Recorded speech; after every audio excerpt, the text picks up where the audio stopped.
Eu sugeriria aos cristãos, fiquem com o Novo Testamento, deixem os judeus com os velhos, com o Velho Testamento. E tá tudo bem, porque para nós isso não casa. Deveria estar muito mais claro no Velho Testamento as interpretações que você está falando. Rabino, mas veja bem, o Velho Testamento não pertence só aos judeus, não. O Velho Testamento é um livro cristão. É isso que tem que ser entendido. Não é que o cristianismo trouxe um livro que é dos judeus, não. O Velho Testamento, para nós, é um livro cristão. É Deus se revelando desde o primeiro livro até o 66º. Nós não devemos nada em termos de emprestar livro a judeus ou nada disso. Então, assim, não é de se dizer, é como eu dissesse assim, eu sugiro aos judeus que leiam o Novo Testamento, porque vai ler o documento completo. Está lendo só pela metade. Bem-vindo ao Teologia em Debate.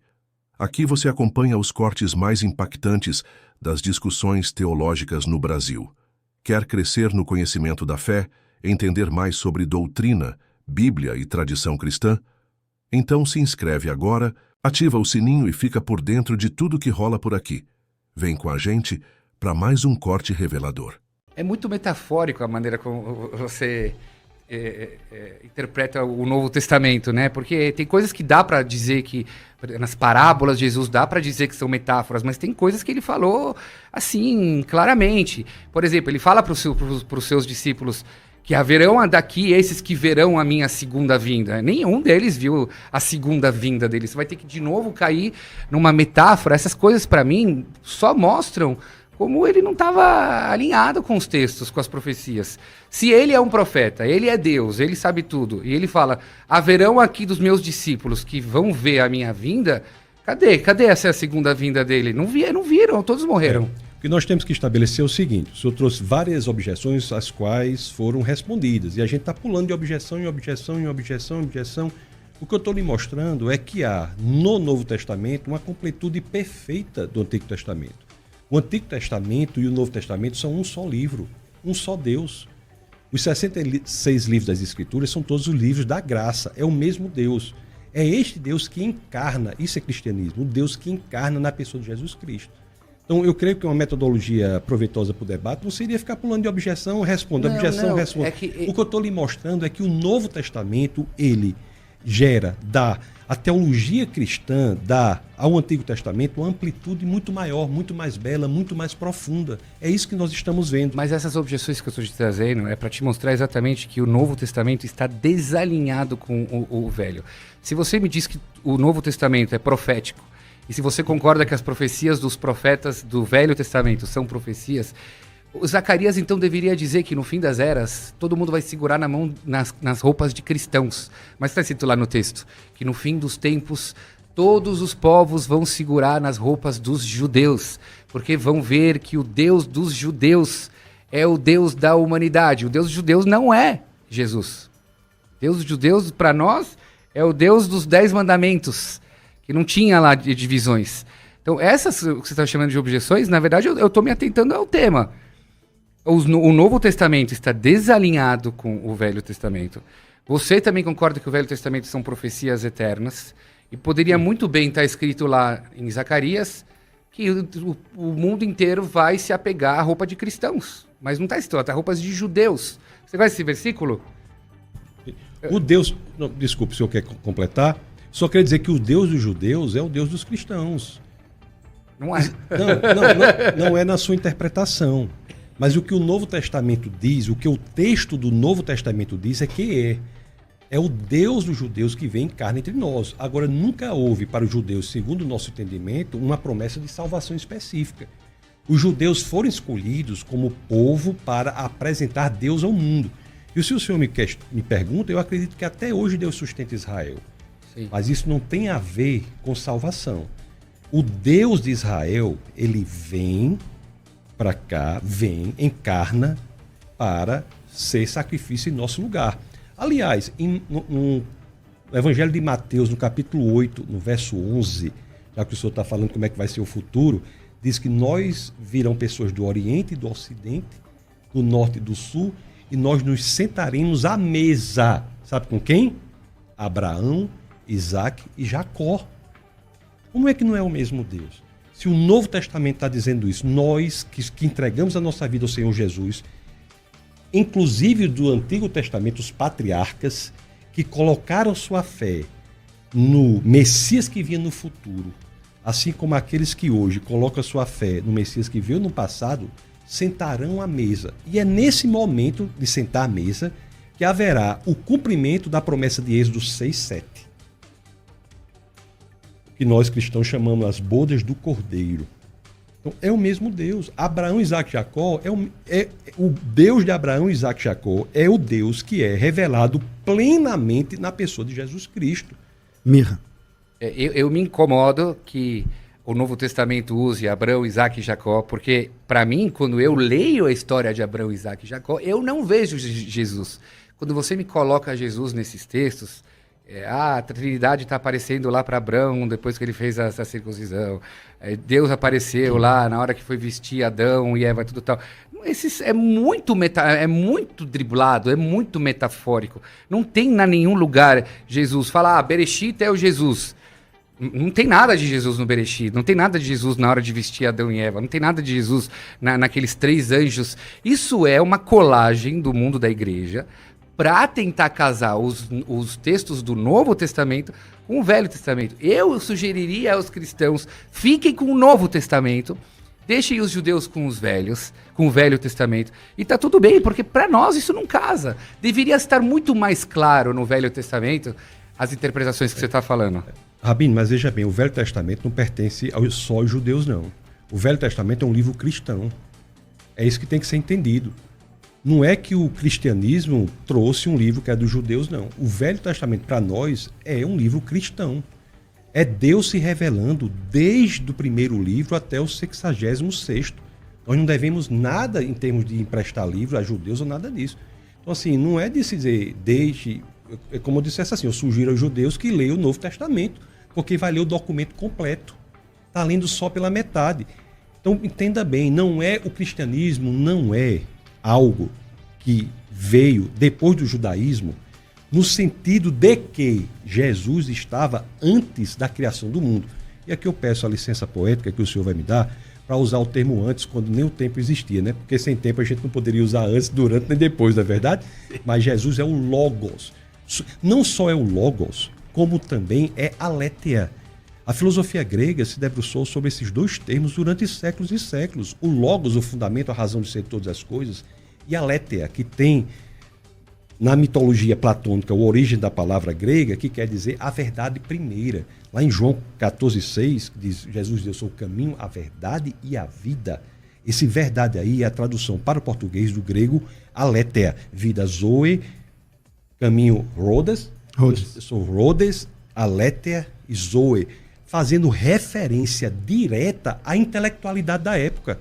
Isso é muito interessante também, porque o Evangelho, a biografia de Jesus, ele se expõe para a intelectualidade da época. Ele não se esconde, ele se expõe à investigação. E outra coisa, viu? Depois nós podemos falar que o Novo Testamento é o livro mais confiável que existe na história da humanidade. Está cheio de contradições. Vamos lá. Depois do Mas vamos lá, eu não intervalo. consigo aceitar as suas palavras quando você diz que o cristão não deve nada para o Velho Testamento em relação aos judeus, que a palavra é a mesma para todos. Não dá, né? A Bíblia toda hora diz mandamentos para Benei Israel, o povo de Israel. Todo o conceito de Shvatim, as tribos, que são passadas de pai para filho. Que, aliás, esse assunto de Shvatim, né, que coloca em um grande cheque com relação à genealogia de Jesus, que tem 2 genealogias de Jesus, que você não consegue nem dizer de que tribo ele é, e você sabe muito bem que está claro nos versículos que Mashiach tem que vir da tribo de Judá, ser descendente do rei Davi, aí dizer que ele é concebido por Deus e ao mesmo tempo ele é sim da tribo de Judá. Deus não é Qual o problema da genealogia? Qual é o problema? Então, mas você acredita que Jesus nasceu do Espírito Santo? E Maria. Certo. Então ele não é da tribo de Judá, porque Deus não é tribo. Mas Maria é de que linhagem? Maria é judia. Sim, a descendência de Lucas é sobre Maria. Mas a Torá diz claramente, aqui a gente já vai ver que não bate com a Torá, que as Shvatim, as tribos de Israel, são passadas de pai para filho. É por isso. Lemishpechotam, lebeitavotam, as famílias são passadas de pai para... Não o ventre judaico, o ventre judaico é passado pela mãe. As tribos são passadas de pai para filho. Isso faz a Torá ser dos judeus, Sim. É pai, filho, que são das mesmas tribos. O ventre judaico tem que ser da mãe. E isso coloca em algum grande xeque quem foi Jesus. Porque se ele é concebido pelo Espírito Santo, Deus não é judeu e Deus não pertence à tribo. O senhor quer que eu esclareça essa questão, que é muito importante que o senhor trouxe? Sim. Primeiro, muito do que eu falei aqui foi escrito por judeus. Então, se é para ser judeu, Paulo era judeu. E todos desvirtuar, para nós todos desvirtuados. Mas ele poderia ser que esses judeus dissessem o mesmo do Senhor. Eles são judeus. Eu acho que Paulo foi aluno de Gamaliel, que era neto de Hilel, o fundador da maior escola judaica de todos os tempos. Então eu estou falando aqui de coisas que judeus disseram. Eu sei, mas os judeus disseram que Paulo foi um min. Sabe o que é min? Ele foi um cofer. Ele saiu do caminho. Alguns judeus, outros não. Né? Outros entenderam que o judaísmo e cristianismo eram a mesma coisa. Porque o Antigo Testamento e o Novo são um só. E quando eu disse que não devemos nada ao Antigo Testamento, preste bem atenção. Porque foi diante da sua sugestão de que os cristãos abandonassem o Antigo Testamento e se detivessem apenas ao Novo. Eu não considero isso respeitoso, assim, não que o senhor fez desrespeitosamente. O que eu quero dizer é que o texto, o judeu não é detentor. Quem pode ler o Antigo Testamento não é só o judeu. Não, isso eu não falei. Todo mundo pode. E isso, porque nós cristãos entendemos que o Antigo Testamento é um livro cristão. É isso que eu estou lhe dizendo. Então por que vocês não cumprem as 613 mitzvot? Cumprimos em Cristo Jesus e nem o Senhor cumpre, porque não existe mais templo. É verdade, então a gente cumpre todas que dá. Então estamos no mesmo ponto. Nem eu cumpro, agora eu cumpro em Cristo Jesus, e o judeu não tem como cumprir. Porque em Cristo a lei é como Moisés. Aponta a promessa, mas não é capaz de entregá-la. Josué é como Jesus, entrega a promessa. Em Jesus a promessa foi entregue. As leis, elas são resumidas. As 613 leis são resumidas para 10 no 10 mandamentos que apresentam Deus. O processo de santificação é a busca da lei. Quando a lei diz assim, não mentirás, é porque Deus é a verdade. Quando diz não adulterarás, porque Deus é fiel. Quando diz não roubarás, porque Deus é confiável.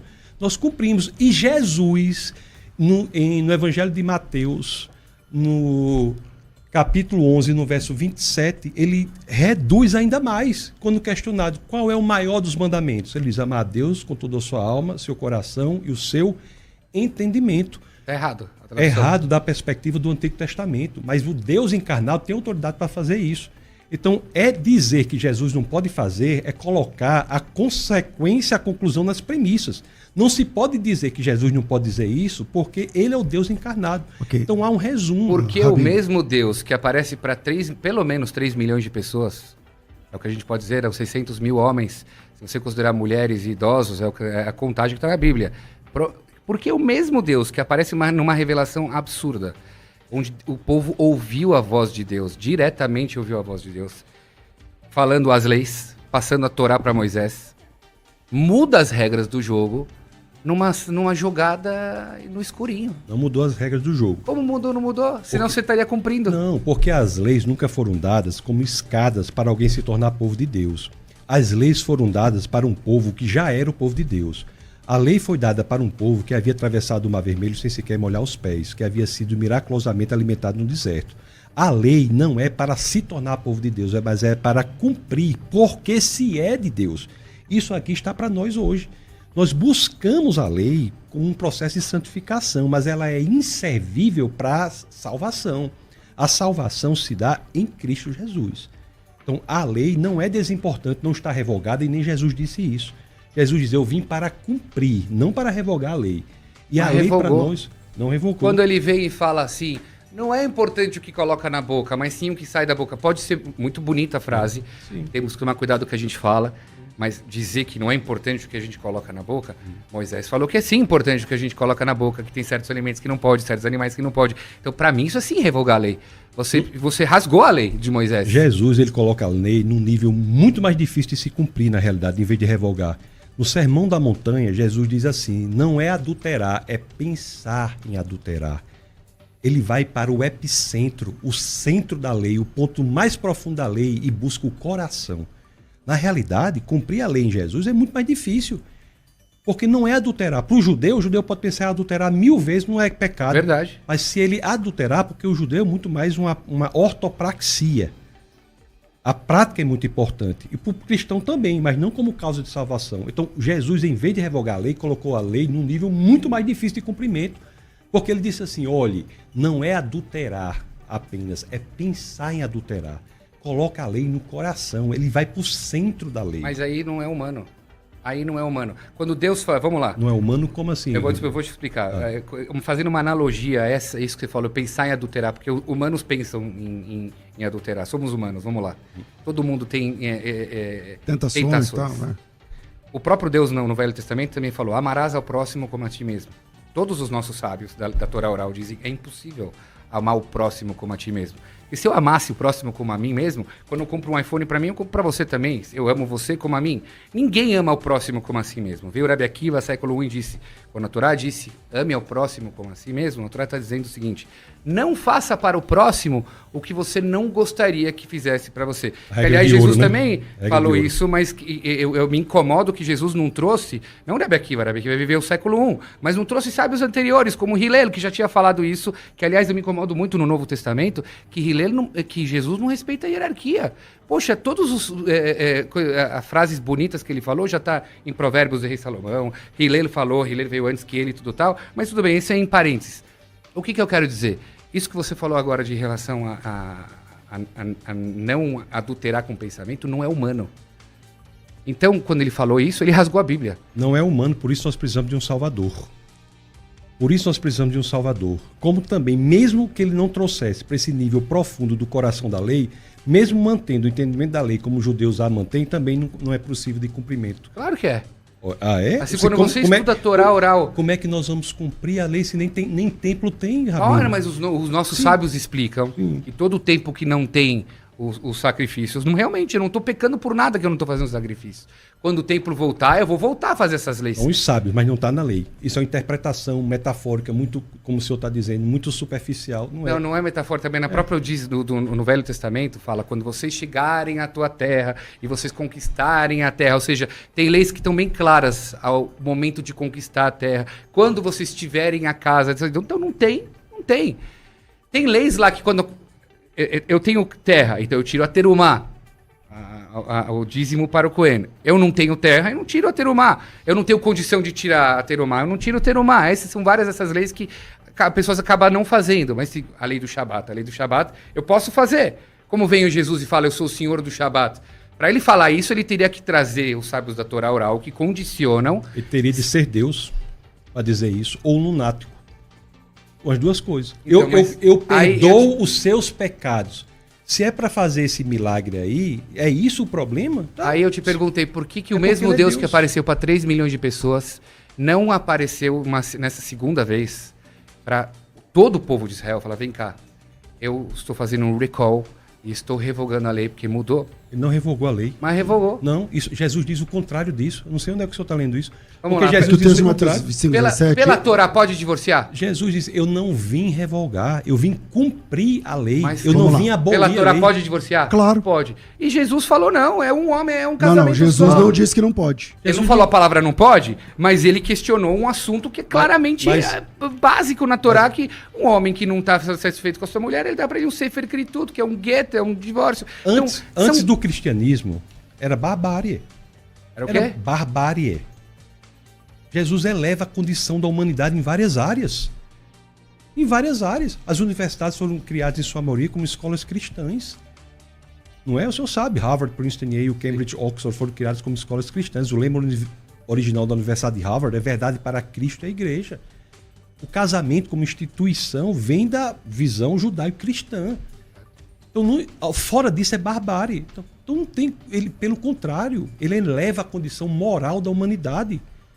A questão da mulher samaritana eleva a condição da mulher. Mesmo os judeus, que entre os povos da antiguidade era o que era o mais moral, não chega a esse nível de elevação da condição de dignidade da mulher, como Cristo inaugura no evento do advento, na situação da mulher samaritana. Não, mas, você pega, desculpa, você estava falando que Jesus enaltece a mulher. Jesus chama a viúva a partir de 60 anos. E na Torá, a viúva é viúva. Então, nesse caso, ele está desprezando a mulher. Tem uma idade Jesus não escreve isso? viúva? Não. Paulo. É que assim, você está citando Paulo, mas calma aí, é que assim, Paulo ele fala num contexto que é assim, ó, a ajuda financeira da comunidade não é para a viúva que não... É o que está escrito lá no texto. Não seja escrita, não seja escrita viúva com mais de 60 anos. Jesus não dá um limite. E para nós que seja com 10 anos. Viúva é a... Mas vocês não pagam a viúva. Rabino? Paga? Como não? Não, César, Rabino... Como não? Não. Como não? Você sabe quantos Mosdot, quantas instituições tem para ajudar viúvas? A questão é... Em São Paulo, no mundo todo. Jesus não diz que só é viúva a mulher que perde o marido e tem 60 anos, não. Jesus diz que perdeu o marido é viúva, da idade que for. Agora, eu queria trazer uma questão, não sei se é possível, de confiabilidade do Novo Testamento, que isso é muito importante. Os judeus foram centrais, importantíssimos na manutenção do texto do Antigo Testamento.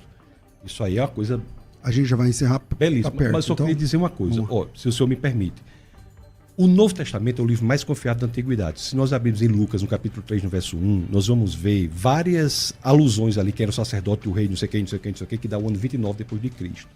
Sem falar disso, hoje o número de cópias do Novo Testamento é impressionante. Há 5.686 cópias do Novo Testamento escrita em grego, na mão do ser humano. Se nós formos comparar isso com outros livros da Antiguidade, é impressionante. Pastor, mas todos diferentes. Você não vai achar quantidade de livros tão diferentes como o Novo Testamento. Em 99,5% das 5.686 cópias, eles são absolutamente idênticos. A discrepância é de 0,5%.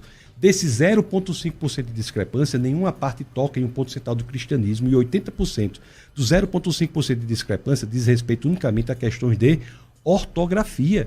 E essa quantidade de texto é em grego. Se nós formos pegar textos do Novo Testamento para outras línguas, em vez de 5.686, nós passamos para 25 mil cópias. Se todas as cópias do Novo Testamento fossem destruídas, nós conseguiríamos reconstituir todo o Novo Testamento unicamente pelas citações que fizeram os pais da igreja, à exceção de 11 versos. Então é algo inimaginável. Para o senhor ter uma ideia, o segundo livro nessa corrida de cópias, digamos assim, é um livro central para a civilização mais inteligente que já viveu sobre o planeta, que foi a civilização da Grécia Antiga, com 643 cópias. Platão, Aristóteles, Suetônios, Tácitos, Joséfos são baseados em 7, 8, 9 cópias. Então nós estamos falando do ponto de vista puramente intelectual, sem falar da religião agora, puramente intelectual, do livro mais confiável produzido na antiguidade. Para mim é um livro que está cheio de contradições. Eu que já li só metade. Uma hora fala que Jesus batizava, outra hora fala que não, eram os discípulos que batizavam. Um livro, que é um evangelho, fala que tinha 3 mulheres que viram ele saindo, abrindo a pedra. Outro livro fala que foi só uma. Outro livro fala que foi 2. Mas, Rabino... Isso é uma Bíblia, gente. Inconsistente. Pois deixa eu lhe dizer, olha, quando fala que Jesus batizava e os discípulos batizavam, é porque os dois batizavam. Isso é uma das ordenanças da igreja. O que é que faz algo ser ordenança da igreja? Ter sido praticado por Jesus, pelos seus discípulos e ensinado pela igreja primitiva. Há 2 ordenanças, o batismo e a ceia. Jesus fez a ceia, Jesus batizou seus discípulos e a igreja primitiva. Então isso não há contradição. E o que o senhor está falando de fato, que alguns dos evangelhos dão números diferentes de pessoas. Pela teoria das provas, que é do direito processual, se você pegar 2 testemunhos que são absolutamente idênticos no ponto central e nos pontos periféricos, isso é indício de conluio. A teoria das provas do direito processual de todo mundo, quando vai buscar autenticidade nos testemunhos, ela busca o quê? Busca coerência total nos pontos centrais e divergência nos pontos periféricos. Quando diz que tinha 2 pessoas, 3 pessoas, é porque um falou de 2, outro falou de 3. Por exemplo, Lucas, fala de 2 cálices na ceia. Mateus e Marcos falam de 1 cálice. Não é que não houve o segundo cálice, é que Mateus e Marcos veementizaram, sublinharam esse único cálice, mas houve outro. Então, isso atende até o Novo Testamento aos critérios mais rigorosos da teoria de prova do direito processual. Valeu por assistir até aqui.